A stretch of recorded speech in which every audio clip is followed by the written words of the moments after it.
Are you frozen? Was you frozen again? I think it was frozen. I just heard you go, come on, you irons, and I went, oh, fuck. Yeah. I'm going to do it in another room next time. Oh, what's going on? Oh, it's not straight No, away. What's that? Selling black, going ham in West like Declan Rice. Doing like popcorn, everything nice. What's going on, everybody? Welcome to Hammers Fans United. Welcome back to our pre-match review. Where do you want to kick off, Titch? I would say on camera that I knew you was going to the game. I didn't watch the game because obviously it wasn't live. And I didn't even watch the highlights because I thought, you know what? Let me speak to Cam on camera and then, I can get an organic reaction. So, yeah, that's it. What we're going to do, Cam, is you're going to just you can just tell me how the game went in your opinion.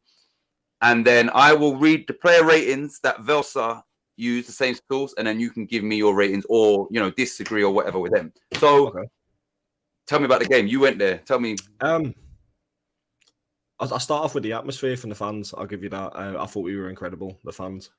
It's the first Premier League game I've been to for about 3 years. And I thought the fans were incredible. There was a lot of banter as well between the Wolves fans because obviously we're right in the corner. Yeah. And I think it's the South Bank Terrace. I think we were giving them some stick and they were throwing it back and there was a lot. I loved it. Yeah.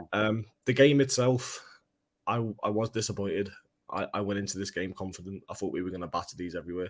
But it was a disappointing 1-0 loss. We did fight. I can't say we didn't. We did fight. But a few times we just looked a bit off. Yeah.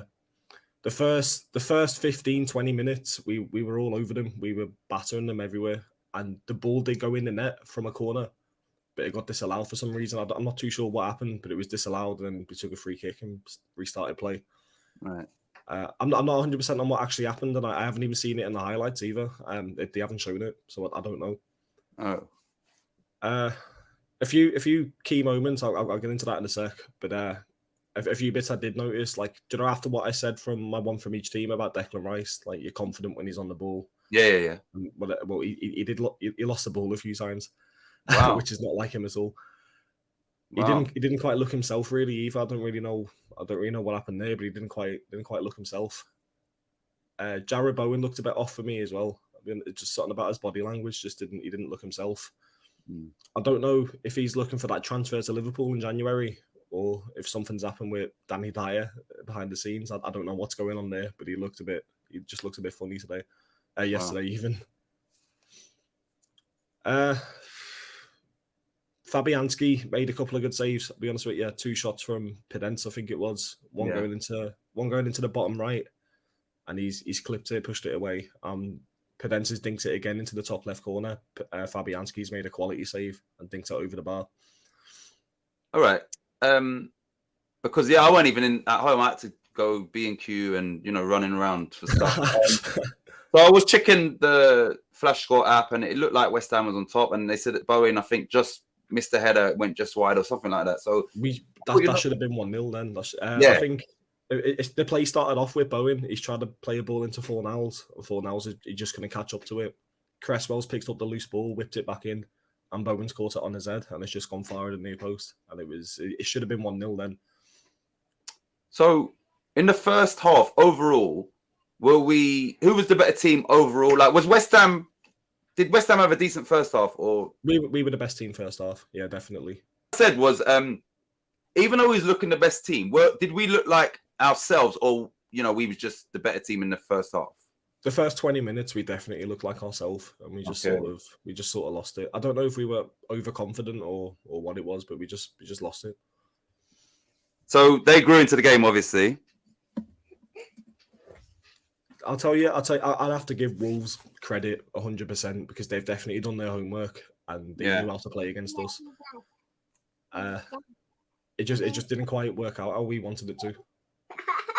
So they grew into the game, and do you think once they, weathered the storm, as it were, in the first 20 minutes, from that moment on, were they the better team after that? I'd say so, yeah. The second half, definitely, yeah, they were the better team. They made us look silly. I'll be honest with you, a few times. And where we're confident and where we're best is when the ball's in our half, and we didn't look that at all. Right. We missed Ogbonna. You were The spot goal on about coming. that. We really missed Ogbonna. Yeah, I knew we would. I know we will. Other people have, said we won't, but of course you're going to. But did you see their goal coming? Did you see their goal coming? I did. Yeah, I did. I'll tell you that now. I did. I think it was a link-up play between Jimenez and Pedence. Creswell probably should have been on Pedence leading up to the goal, but the link-up was insane, and Jimenez has just found the bottom corner. I spoke to a few Wolves fans as well, and they were telling me that a documentary just came out yesterday about Raul Jimenez and about his injury. Right. And the fact that he scored that day, it was meant to be. I knew he was going to score yesterday as well. You did. You picked him as your player to watch when we done the preview show. How did take her, please? How did? And then I'll get you. Do you want Lolly? I'll get you Lolly. Oh. Yeah. I can't wait to have kids, me. I can't wait to have kids, honestly. How did my player to watch for Wolves, Hwang? How did he do? He was spot on with that as well. He were an absolute threat. I wouldn't go into player ratings. I'd give him an 8 out of 10. I thought he were unreal. He was a threat. I think we were more focused on him than we was of other certain players, which is kind of where we lacked. So, I tuned in last night to some of the other West Ham channel, just briefly, and I heard someone saying there was no fight, there was no commitment, and all sort of take on it as well. Antonio looked poor. However, I think it's just the way they had their defense organized that made him look like that, if you know what I mean. Yeah. I do kind of agree to an extent, but I also think they were just outplaying us that well and made us look poor. It made us look really bad. Okay. Before what we're going to do, because this won't be a long show, what we're going to do is I'm going to, go back to the player ratings from, I think it's 90minutes.com. And then obviously Cam will give me, his reaction or his opinion on that rating. So before we do that, Cam, who was your West Ham man of the match if you could pick one? Who do you think had a decent game? That's a good question.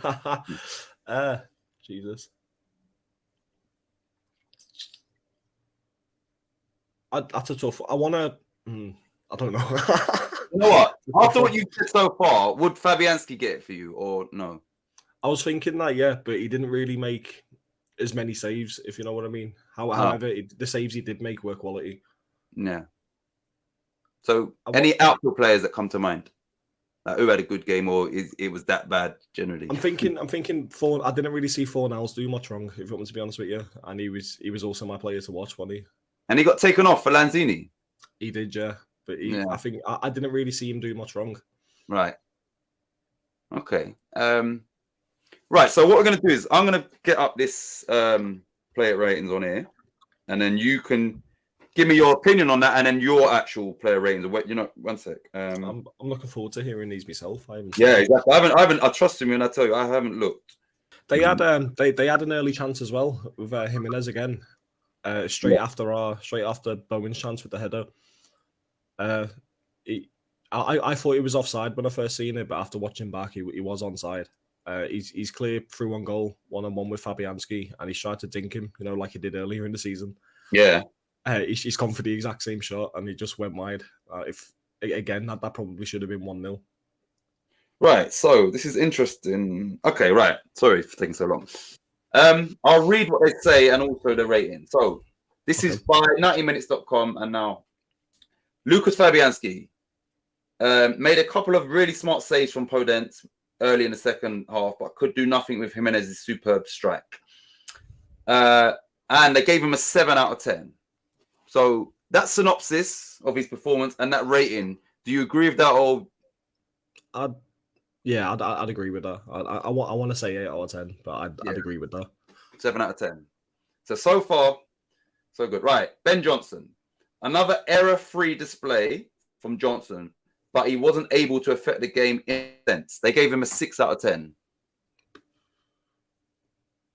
I'd say I'll give him a 7. I'll be honest with you, because like I said, he didn't really make too many errors. However, he did lose his man a few times. Right. And there was a few times he just looked a bit confused. He didn't really know where to be, or Yeah. But again, Well, I think error free spot on. Yeah. Okay, that's good.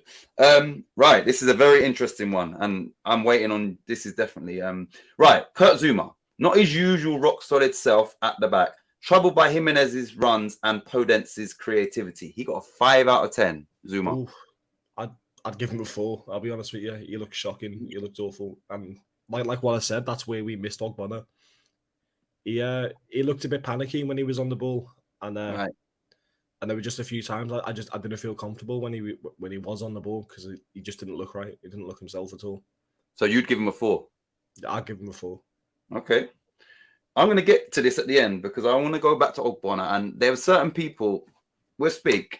Right. Anyway, Craig Dawson does have a tendency to commit himself to the tackle and was left floundering by smart movement. He also got a 5 out of 10. I'd probably give Dawson a 6. I'll be honest with you. And he was where Zuma lacked. Dawson was a bit more confident when he was on the ball. I don't think he really gave it away like Zuma did. Yeah. He looked solid as always. Craig Dawson, he just has that sort of composure at the back, and he just has that. He just has something special about him. Well, I could see that yesterday. I could definitely see that. So Okay. I'd give him a 6. I think he deserves a bit higher than 5. So what you're definitely saying is, of the two, he was the better one. He was more composed out of the two. All right. Okay. And then we will go to Aaron Creswell. Made a brilliant block from Semedo in the first half. Again, showing his defensive positional improvement. He got a 6 out of 10.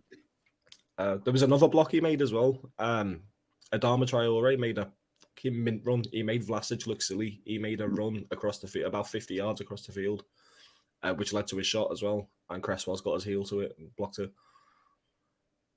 I've got to say, I did love seeing Adama yesterday. I'd love to see the kid in the West Ham shirt. I'll say that again, honest to God. 100%. I spoke to a few Wolves fans as well, and they said that they'd be happy to let him go in January. So is it? Yeah. Because he's not starting as much, maybe. Wow, that's crazy. What it is with him, they said they just can't seem to get the best out of him. Managers seem to struggle to get the best out of him. However, I feel like David Moyes probably can. But going back to Creswell anyway, like I said, he put that ball into Bowen, and that probably could have been another assist on his tally for this season if that had gone in. And a couple of blocks. And yeah, the couple of blocks he did make. However, he left, building up to the goal, he did leave Pedence open. That was probably his man that he should have been on. He left Pedence open, which built to that 1-2 with Jimenez, and then he's put it in the back of the net. So that sounds like you agree with his 6. I'd agree with that, yeah. Okay. So far, these guys seem to be, in your opinion, this one's interesting now after what you said when you came on. Declan Rice.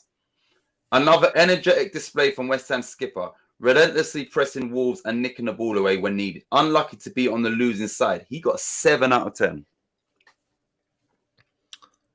He was, yes, the same old Declan Rice, absolutely full of energy, and he was committing himself into everything. But he just didn't quite look himself. He was giving the ball away a couple of times. A few nasty challenges on him as well, to be fair. Like fair challenges, I mean, but they were nasty. I think he was a bit unlucky that maybe one time he did lose the ball. Just a challenge, and then they've gone and picked up the loose ball. I'd agree with that, yeah. Like I said, full of energy, like always. He just didn't quite look himself. He just didn't look the same. Okay, and that kind of makes sense because normally he's about 8 or 9 out of 10. So a 7, you agree with that, yeah? Yeah. Okay, right. Thomas Souček. Quiet alongside Rice in midfield. Unable to impose himself in Wolves' area and didn't cover enough ground. He got a 5 out of 10. Yeah, I'd agree with that, definitely. I was thinking 5. Someone else who just lacks from last season as well. Last season, he were incredible, and I want him to find that spark again. I want Souček to do well. I love him to bits. Yeah. And he said himself he wants to win the league with West Ham. Right. Yesterday, again, he just looked a bit lost. He just looked a bit... I don't know whether it was going back to what we said about him and Declan Rice, who pushes forward, who sits back, and it's... I think he just looked lost. He didn't really know what to do. I don't remember seeing him really lose the ball. I'll be honest with you. I think he was comfortable when he was on the ball, Yeah. but off the ball, he didn't really know where to go and where to be. Right. Okay.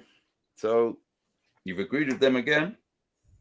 Right. Side Benrahma buzzed around in a free roll, but gave possession away too cheaply on a number of occasions. Subbed with West Ham needed fresh impetus. He got a 5 out of 10. Benrahma.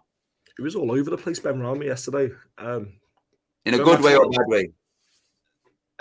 Going back to the first 20 minutes, do you know what I was saying? We were all over them. He ended up being on the left wing, and then within a minute later, he was back at right back. Like dropping like in that position. I mean, I'm not saying that's where he was playing, but that's where he was on the field. So he didn't really stand out for me. So I'd probably have to agree with that. He didn't really stand out. I didn't see much from him really. They said that he's lost possession many of times or on a number of occasions. He did. If he was just trying to take a few men on, and just couldn't do what he does best really, which is what he does best, isn't it? Go getting past the man, and he just couldn't seem to do that. He couldn't seem to find where he wants to put the ball. Yeah. So would you agree with that 5 out of 10? I'd definitely agree with that. Yeah, I'd agree with that. Okay. Jared Bowen planted a header wide when he probably should have done better. Struggled to get into the game and got a 5 out of 10. A 5? Oh, I give him a 7. I'll be honest with you. With Bowen, yeah. Yeah, I give him a 7. He didn't, like I said, he didn't quite look himself, but he was creating chances, and he probably should have scored. Okay. I'm not sure if he said it then, but I think he did have 2 shots, and both of them probably should have gone in. The second shot were awful. It was completely wide, completely off the target. Yeah. But it should have gone in, really. The angle he had, it was there. He should have placed it. But you still give him a 7, yeah? I'd give him a 7, yeah. Like he didn't quite look himself, but he was there. His presence was like we were well aware that he was there. Mikel Antonio, one of those frustrating afternoons that you sometimes get with Antonio. Ran the channels well and looked a real nuisance, but also made the easy look ridiculously hard. He got a 5 out of 10. Didn't see much from Antonio at all. I'll be honest with you. When he was on the ball, he was pressed hard, which is where I've got to give credit to Wolves again. Like the way they were organised, and they definitely done their homework on Antonio. There was nothing really he could have done. Really, he was just he was well pressed, and he was well played against. Yeah. So, like I said, he did have a bad game, but I don't think that's necessarily his fault. I just feel like the opposition have definitely done their homework and knew what they were up against. So he's 5 out of 10. Would you agree with that? I'd say that, yeah. Okay. There's nothing much you can really say about him, really. Like he did have a bad game, but he couldn't get into the positions he wanted to be in. All right. So I think you're going to disagree with this one. So Pablo Fornals interchanged positions nicely in the first 15, but faded as West Ham struggled to get hold of the ball. Hooked quickly after going behind. He got a 5 out of 10. Like I said, I didn't really see him do much wrong. I'll be honest with you. He probably was a bit quiet. He probably could have contributed more. But I didn't really see him do much wrong. I didn't see him give the ball away either, that I can remember. Right. Like it was a quiet player. He came off early as well, didn't he? So it's hard to talk about him, really. Yeah, he came off, I think, 61 minutes. Yeah, he came off early. So what would you give him for... They gave him a 5. I'd probably... A 5 or a 6. I'll probably have to agree with that, to be honest with you. Like he just... Like the only thing I seen was just he didn't do much wrong. Yeah. Okay. Right, we'll move on to the subs because they all got enough game time to get a rating. Manuel Lanzini came on 60 minutes, given half an hour to change the game, and well, didn't. Flat from a player who must impress more to get a chance. He got a 5 out of 10. Lanzini. As soon as he came on, his presence was well known. He played a few good passes, a little link up with him and Ben Johnson. I noticed that. I like to see that as well. Yeah. He looked happy to be back on the pitch as well. He looked really happy to be there. Yeah. I just don't think he didn't really have a chance to do much. Whereas if he did, I reckon he probably could have made an impact. Yeah. So 5, do you agree with that? Yeah, I'd agree with that. He didn't really have that much game time, so I think a 5 is pretty lenient considering the time he did have. Right, this one is surprising for one, who the player is and the rating. Right, Andrei Yarmolenko on for Bowen for the final 20. Did okay, but they gave him a 6 out of 10. Yarmolenko, from when he came on, he weren't too bad, to be honest with you. He put a couple of balls in, which could have led up to a goal. He was beating his man on the wing. I think he did lose it once, actually, but the majority of the time he beat the man on the wing. I think he won as a corner as well, which could have led to something, like we're referencing set pieces. Yeah.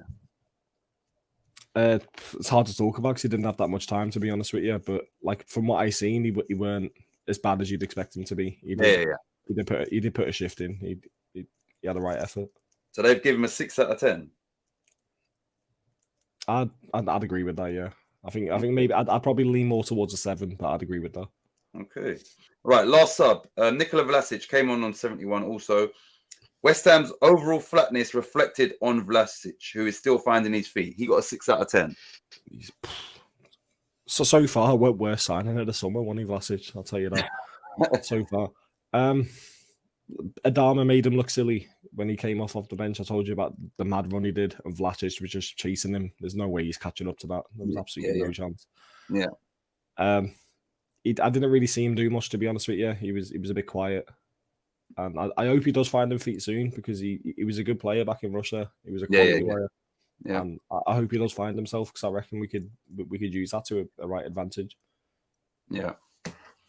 Okay, so that's the player ratings done. Sorry for any internet interruptions and all of that, but you know the last thing I want to get onto is something that, you know, when it happened, I knew it's going to affect us, and there were other West Ham channels that were saying the exact opposite. Don't matter, blah blah blah, whatever, right? So I'm going to ask you, and me and you haven't spoken about this. I didn't even know you when I was having these discussions regarding Ogbonna. I met you after that, after I'd, you know, said my piece. So I'll ask you, do you think us not having Angelo Ogbonna in the back line is going to affect us as a team? Realistically, it shouldn't. But after watching yesterday, we really did miss him. We did really miss him. And all I could think about was you, because you were spot on. It was you that called it, and I thought you were we really did miss him. Right. So, I don't know. You know, everybody, this is the thing with me, yeah? And I don't know who watches this video or who's going to watch this video. There's a lot of people that do fan channels, not just West Ham. They don't really know football. They know their team. You understand what I'm saying to you? Yeah. They don't know football, right? Because the thing is, it's so obvious that we'd played 11 games, you know, up until he got injured, and he was the only centre-back that had started all of those games, right? This guy obviously came from Juventus. He's an Italian international. He, you know, defending is an art in Italy, right? So I see what he brings to the team in regard, not for take what he can do out of it. His organizational skills, you understand? He's awareness and all of that around him. He is a major player for West Ham, right? And the fact that there was a lot of people saying we are not going to miss him, I would just have to say it, you know, and that's why I was kind of getting frustrated at the time. It just shows that these people don't really know football. You understand what I'm saying to you? They can't know football if you... And the thing is, he's a West Ham player. So if that's someone that's not West Ham, they might not have the insight. You understand? Like, okay, it's just Ogbonna. You got another centre-back. But all West Ham fans, especially the older generation, they should have been privy to the fact that he's going to be a massive loss to us. You understand? Like, I don't see how it became up for debate, basically. And unfortunately, it's going to have a big effect on us. It will have, and now look, you're saying, look, Zuma, you saying he got a 4. Now you put Zuma and Ogbonna, you know, throughout a season. That's a solid partnership. You understand?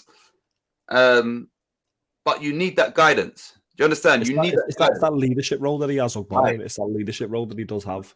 And that's where we lost it, because I felt like our back line were just too quiet, maybe a lack of communication. Like I said, we're building up to the goal again. Pedence, Creswell, that was his man. And Ogbonna would have noticed that straight away and told him, like, watch him, that's your man. And why? Because Ogbonna, and I said this already, he's a left-footed, left-sided centre-back, right? Which is, you know, they're not common. He can also play left-back. So yes, he can see the danger for Creswell in a game and tell him, because he also plays as left back. You understand what I'm saying to you? Yeah. But we have Zuma on the left as well, which is a bit straight because he's normally on the right, isn't he? On the right side, right. There we go. Yeah. Anyway, what do I know? That's all I got to say about that. So yeah, it's unfortunate that our first player ratings was, by the sounds of it, not a great performance. And you've gone up there by yourself, and it's disappointing. I met some good people though, and like I said, I had a chat with a good few Wolves fans, and they were all really nervous about today. They thought they were coming away with a loss. Yeah. And they were all really surprised to be coming off with 3 points.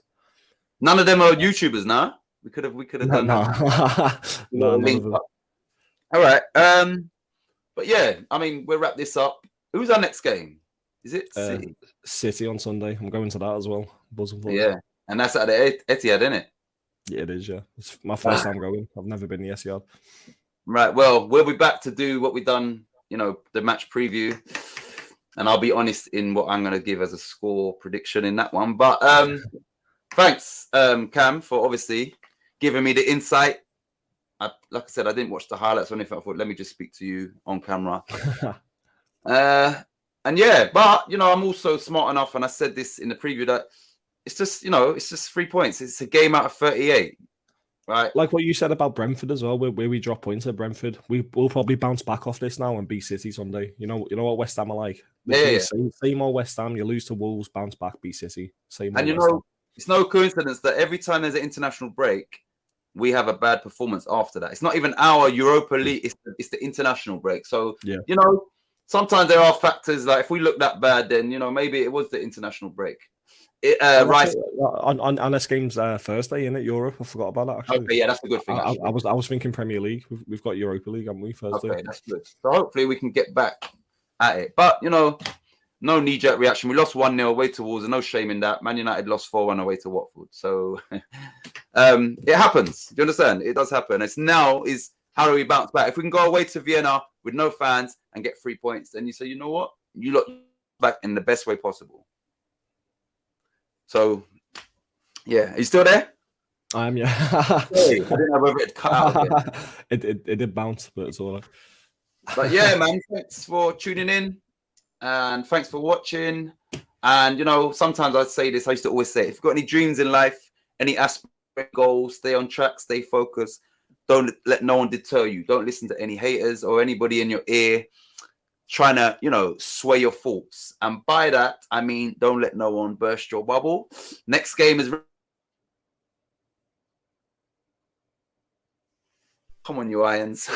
Are you frozen? Was you frozen again? I think it was frozen. I just heard you go, come on, you Irons, and I went, oh, fuck. Yeah. I'm going to do it in another room next time.